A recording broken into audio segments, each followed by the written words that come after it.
Hey guys, welcome back to today's video. Today is Sunday, January 20th, 2019, and we're going to be looking at a 2020 electoral map in terms of the biggest landslide scenario possible for the Democratic Party. So essentially, we're just going to be looking at the electoral map. Where can the Democratic Party take a number of states, and it shouldn't be too hard for them to get a couple of these states, but some of them are definitely going to be stretches. But again, this is going to be a best case scenario type of not best case scenario type of scenario, I guess a best case scenario for the Democratic Party, and overall just pretty good experience for them in a presidential election. This is the biggest landslide that I personally can come up with for the Democratic Party. Tomorrow I will be doing one for the GOP, which of course will be with Donald Trump. I did not decide to pick a Democratic candidate for the purposes of this video because there are so many Democrats that have decided to run already, on top of probably 10 more that are going to jump in the race leading into the first Democratic debate in June of 2019. We're just going to be seeing a lot of announcements, so I'm not going to solidify on a Democratic candidate. This would be with the best Democrat per se. I'm not going to name a Democrat right now. I honestly do not think that there is I don't think there's a Democrat who can win with this map. It's just more of if the Democratic Party had the person who could appeal to all the right places, which is why it's their best case scenario. But there are some states that are probably not going to flip. We're going to start by characterizing all of the safe states that we usually characterize, and then probably take back a little bit on them. I will be doing margins in this, so I'm going to start off with safe states, and then for a best case scenario, I will be including margins for the GOP and the Democratic Party. And since we are discussing the best case for the Democrats, of course, we have to fill in all of their safe states. You go up to the Northeast, the usual, I guess. Also, if you've noticed, to the left, there is the LTE logo, which I've decided to include in videos from now on, only because it's now square compared to where it was before yesterday. So I think it's okay. I mean, it was okay before, but I think it's better to show right now. So that puts Donald Trump at 125 electoral votes, the Democratic Party at 183. I think I'm missing something because it's not usually at 183, but it's whatever. Right now, looking at this electoral map, that leaves 230 electoral votes up for grabs. Now, we're going to actually go ahead and fill in the 2016 presidential election map just for right now, because I really want to have a starting point, and I think it'd be something that's good for us to just look at as a base in terms of how big of a landslide it actually could be. Because, when you usually just go ahead and start with all those Tossup States, you don't really understand how big of a landslide it actually has become compared to where it was before.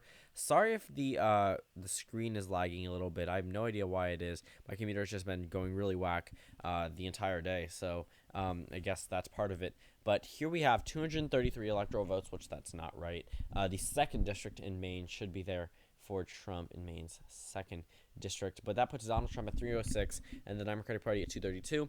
If you don't recall, this is the exact 2016 presidential election map. That's pretty much expected. I'm going to go ahead and see if I can actually turn on the lean likely. I think it's on. Yeah, it is. So so we start off with the 2016 map. Where can the Democratic Party improve? So first of all, we're going to go ahead and include in some margins for the already Democratic states, because we're probably going to be flipping a couple of these red states that we're going to have to use margins on. So Colorado, that one, in the best case scenario for the Democratic Party, not really in the best case scenario. They're going to win this state regardless. This is just more of the entire landslide would just be state by state. It wouldn't be margins. Colorado, I would consider a likely state. New Mexico, consider that one a safe state. It's probably going to be a safe state in 2020, which is pretty interesting to me, considering that it was somewhat of a toss-up state back in 2016. Wasn't a full toss-up state, 9%, but still pretty good for the Democratic Party. Going over to Virginia, I think that one would still be at likely for the Democrats. I would include New Hampshire in the likely column. Maine at large would probably go back into being safe. Minnesota would be considered a likely state. And that's actually all of the quote-unquote, I guess you could say, margin maps that we need to do for the Democratic Party. We can start by characterizing the 3 Rust Belt states that we know are probably going to flip anyway in 2020, unless Donald Trump does better than he is doing now. But again, those margins would probably still be likely margins for the Democratic Party. That puts the Democrats at 278 to 260 for Donald Trump. There are areas where the Democratic Party can do better in, but just looking at this electoral map, it wouldn't exactly be the worst thing ever. They would be beating an incumbent president by flipping back 3 states. And Donald Trump, keep in mind, did break a 24, 28-year streak, depending on which of the 3 states you're looking at, for the Democratic Party. And it was something that nobody really expected. Donald Trump was an outsider in the Republican primary. And then we go into the presidential election, and it was laughable that he was running. I mean, no one really expected him to win by that much. People did expect him to win, but to flip Pennsylvania, Michigan, and Wisconsin and lose in New Hampshire, lose in Virginia, lose in Colorado, and lose in Nevada, it would have been unheard of 4 years before 2016. Virginia was more Republican than Pennsylvania, Michigan, Wisconsin. Nevada and Colorado had been to the Republican Party back in 2004. And, that's also something to note. The Republican Party's hold on a number of these states has dwindled, but it has increased in the Rust Belt. But if they are losing in the Rust Belt, they're probably not winning the presidential election. They've already lost it at this point for this electoral map that we're looking at right now. But going into a couple of other states, where are some other swing states? Well, Florida. That one would probably be a lean state for the Democratic Party. You can pretty much expect that one. Not much to talk about Florida. It's usually a swing state, usually always in the lean column. That's how you might expect it. Maine's 2nd district, you would probably consider at most a lean for the Democrats. It would be over a 10-point swing if it was to go over a 15-point swing, if it was to go into the likely margin. So right now it'd probably be in the lean. That puts the Democrats at 308 to 230. So now, just with flipping back 4 states and a 2nd district in Maine, they've surpassed where Donald Trump was back in 2016. But keep in mind, he did flip, I think, 6 states from 2012, including Maine's 2nd district, which I guess you could say is 7 things. But yeah, 6 states, I believe, 6 states flipped. Obama didn't win that many states back in 2012.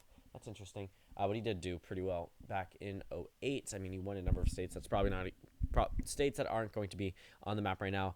States that probably are not going to flip, but we can characterize in the Republican column as closer than before: South Carolina, Indiana, Missouri. We could probably characterize those as likely states. Kansas, in the best case for the Democratic Party, or landslide scenario, Kansas actually would probably be a likely state. Utah would probably be likely, joined by Alaska. I would say that's it for right now. Now going into the other toss-up states, Georgia, actually we'll come back to. Ohio would be a lean state, joined by Iowa. Those two pretty much go together every election season. 2008, 2016, 2012 went together. But right now I would characterize both of those states as lean Democratic states in a Democratic landslide scenario. Going over to North Carolina, I would say that one goes in the lean margin. Georgia goes into the lean margin. And that puts the Democratic Party at 363. So I believe, if I'm not mistaken, John McCain had, let me think. The Democratic Party had either 368 or 365 electoral votes. And John McCain had somewhere around 170 to 173, depending on what the electoral map was. I think it might have been 365 to 173. And now on the new 2020 map, it would be 359. But essentially, they've surpassed, they've gotten near what Obama got in 2008 in terms of electoral votes. Donald Trump at 175, the Democratic Party at 363. Now, let's say they do nominate someone who can appeal not only to the Rust Belt in the South, but also to the Sun Belt. That puts Arizona in the Democratic column, putting them at 374. If you look back at 1992 and 1996, those were over 370 electoral votes. Elections. One of them, I believe, was at 370. The other one was above 370. But overall, looking at that map, it was pretty good for the Democratic Party. Though it did run through different areas, it didn't necessarily run exactly through the South and the Sun Belt. It went pretty much down Abe Lincoln and over into different parts of the South than are one here. But still, right now, looking at this map, it's doing pretty well for the Democratic Party. Now, this is the big one. Texas would be a narrow win for the Democratic Party. Again, this is a landslide scenario. I know it's very unlikely, but it's not a 0% chance. It's not a 5% chance either. It's probably around 20% for the Democratic Party to win this in 2020, especially if they nominate the right candidate. Again, if they nominate someone like Elizabeth Warren, it'd probably knock down to 5%. But again, this is the pretty much best case type of thinking for the Democratic Party. Texas goes in the Democratic Party, giving them 412 electoral votes. Donald Trump at 126. So we've pretty much already started off with the, states that were considered safe before. Actually, now that I think about it, there are some other states that would narrow down. The 2nd district would go to the Democratic Party, probably in the likely column. Montana would probably be a likely state for the GOP. And looking at this overall, this would probably be the finalized electoral map in terms of a landslide for the Democratic Party. It's really hard to make arguments for them to win in states like Alaska, Utah, Kansas, Missouri, Indiana, Mississippi, South Carolina, and Montana, especially in some other states, like going up across the Red Wall over into different pockets of the South. It's going to be harder to make an argument for that. But overall, that finalizes the electoral map. The Democratic Party would win the 2020 election with 413 electoral votes under their column, flipping back Wisconsin, Michigan, Pennsylvania, Ohio, Maine 2nd District, Iowa, Nebraska 2nd District, North Carolina, Georgia, Florida, Texas, and Arizona. Donald Trump would lose the election with 125 electoral votes, holding on to a couple of states. 71 safe electoral votes for Donald Trump, 54 likely electoral votes for Donald Trump. For the Democrats, 190 safe, 89 likely, and 135 in the lean Democratic column. Thank you guys for watching this video. Comment down suggestions below, and I'll see you all tomorrow.